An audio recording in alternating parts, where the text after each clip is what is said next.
کیا ہو، مکمل مسلمان ہو یا اگر غیر مسلم ہو تو علماء وقت اس بات کی گواہی دے کہ آپ کا پیسہ جائز طریقے سے لگ رہا ہے. ایسا نہیں کہ لیا اس گلی سے اور لگا دیا دوسری گلی میں، ایسا نہیں. اگر وہ تمام شروط کے مطابق آپ کا پیسہ اسی کام میں لگ رہا ہے جو جائز کاروبار ہے، نفع نقصان میں آپ شریک ہیں، شریعت کے جو اصول ہے، تو انشاءاللہ اس میں کوئی حرج نہیں. لیکن اس وقت بڑے علماء کی صراحت کے مطابق اس وقت ہندوستان میں اس طرح کی کوئی کمپنی واضح طریقے پر موجود نہیں ہے، یا نہیں تو مشکوک ہے. بعض کمپنیوں کے بارے میں ارشد بشیر صاحب نے اشارہ کیا کہ کچھ کمپنی آنے والی ہیں مسلمانوں کی اور جلد آنے والی. میں نے 10 سال کے بعد سوال کیا، کہا کون سی کمپنی ہے؟ کہا کہ فلاں کمپنی. ہم نے کہا کہ اس کمپنی نے تو اور زیادہ بدعا دیا اور لاکھوں اور اربوں پیسے کھا کر کے وہ کمپنی ڈوب گئی. تو خلاصہ یہ ہے کہ شیئر مارکیٹنگ کے تعلق سے مجھے علم ہوا ہے کہ ٹاٹا کمپنی ہے، ٹاٹا کمپنی نے مسلمانوں کے لیے خاص جو ہے شیئر مارکیٹنگ رکھا ہے، اور بمبئی کے بعد علماء نے اور سعودیہ کے جو ہندوستان میں علماء رہتے ہیں انہوں نے اس کے بارے میں کچھ گواہی دی ہے کہ وہ اس کا کاروبار صحیح ہے. تو میں آپ سے یہ کہوں گا کہ اس کے بارے میں تو بہت سی باتیں آئی ہیں، لیکن میرے پاس کچھ نمبرات ہیں، ان نمبرات کو دوں گا اور آپ ان علماء سے پوچھئے کہ کیا ہم ٹاٹا کمپنی میں جو مسلمانوں کے لیے شیئر مارکیٹنگ کی حیثیت رکھتی ہے تو کیا اس میں ہمارے لیے پیسہ لگانا جائز؟ اگر دلائل سے آپ کو مطمئن کر دے تو کوئی حرج نہیں. میری تو رائے یہ ہے کہ جس وقت آپ لوگ اتنے یعنی بالکل دیوانہ وار مجنون دیوانے کی طرح بھاگ رہے ہیں کہ آپ 1 لاکھ کے بدلے ہر مہینے 7-7 ہزار روپیہ مل رہا ہے، کہیں کوئی 20-20 ہزار مل رہا ہے، تو میں آپ سے کہوں گا کہ یہ مشکوک ہے. اگر ہم اس کو کھلم کھلا حرام نہ کریں تو یہ ضرور کہہ سکتا ہوں کہ اللہ کے نبی نے فرمایا الحلال بین والحرام بین، حلال واضح اور حرام واضح ہے، وبینہما مشتبہات، اور دونوں کے درمیان شکوک و شبہات والی چیزیں ہیں. فاتقوا الشبہات، کیا کرو؟ شبہات سے بچو. کیوں؟ اس لیے کہ شبہات جو ہے حرام کا راستہ ہے. نجا ظاہر پرستی پر اگر کچھ عقل و دانش ہے، چمکتا جو نظر آتا ہے سب سونا نہیں ہوتا. واللہ اعلم.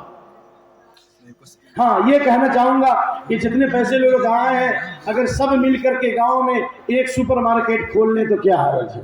ایک آئس فیکٹری کھول لیں. سعودیہ میں معاف کرنا ہمارے دوست جن کو میں پڑھاتا تھا، اللہ ان سب کی حفاظت کرے، انہوں نے پیسہ جمع کر کے بوفیا کھول دیا. کیا کھولا بھائی؟ کھانے کا ہوٹل. ایک ہوٹل سے ٹوٹل، ہوٹل سے ہوٹل، دوسرا ہوٹل، ٹوٹل ہوٹل بنتے گئے، ٹوٹل ایک سے دوسرا تیسرا، اور جتنے پیسے آتے تھے حیدرآباد سے لے کر دور دراز تک انہوں نے پیسے کو دعوت اور تبلیغ میں صرف کیا. اللہ ان کو جزا خیر دے، برکت آئی. یہ میں دیکھا ہے. آپ لوگ ہمت کرو، جتنے انجینئر لوگ ہیں، کاروباری لوگ ہیں جنہوں نے اس تعلق سے علم رکھا ہے، آپ ان کے پاس جا کے پڑھیے. حضرت عمر جب جاتے تھے مارکیٹ میں تو کہتے تھے کہ وہی آدمی کاروبار کرے جس نے پہلے علم حاصل کیا ہے. کاروبار کا علم جس نے کتاب التجارہ نہیں پڑھی ہے، بزنس کے اصول نہیں سیکھے، وہ کاروبار نہ کرے. سمجھے؟ لا یبع فی سوقنا الا من تفقہ. جو دین کا علم رکھتا وہی کاروبار، نہیں تو گیٹ آؤٹ، نکلو یہاں سے. تو لہذا آپ دوسروں کی کمائی پر، حضرت عمر کہتے تھے قرہ کو جماعت کو کہ بازاروں میں نکلو، ولا تکن عیالا للمسلمین، مسلمانوں کے اوپر بوجھ مت بنو. لہذا بڑے بڑے علماء نے تجارت کی، بزنس کی. ہندوستان کے اندر علماء اہل حدیث نے تجارت کی ہے. ہندوستان کی احمدیہ سلفیہ آرا جو قائم ہوا، ابراہیم عربی انہوں نے قائم کیا، وہ بہت بڑے تاجر تھے. سلفیہ کے بانی ڈاکٹر سید الحفیظ بڑے تاجر تھے. جامعہ سلفیہ کے مولانا عبد الواحد صاحب جو ناظم تھے، جمعیت کے بھی ذمہ دار رہ چکے ہیں، امیر رہ چکے ہیں، وہ بہت بڑے تاجر تھے. ہمت کیجیے، آپ لوگوں کو تجربہ ہے، یہ دوسروں کے پیچھے مت بھاگو.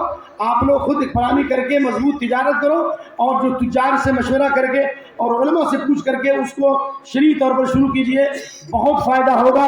اور میں امید کرتا ہوں کہ تبلیغ کا ایک بہت بڑا دروازہ کھل جائے گا انشاءاللہ، کیونکہ مال کی قوت، مال کی حیثیت جان سے بھی زیادہ ہے.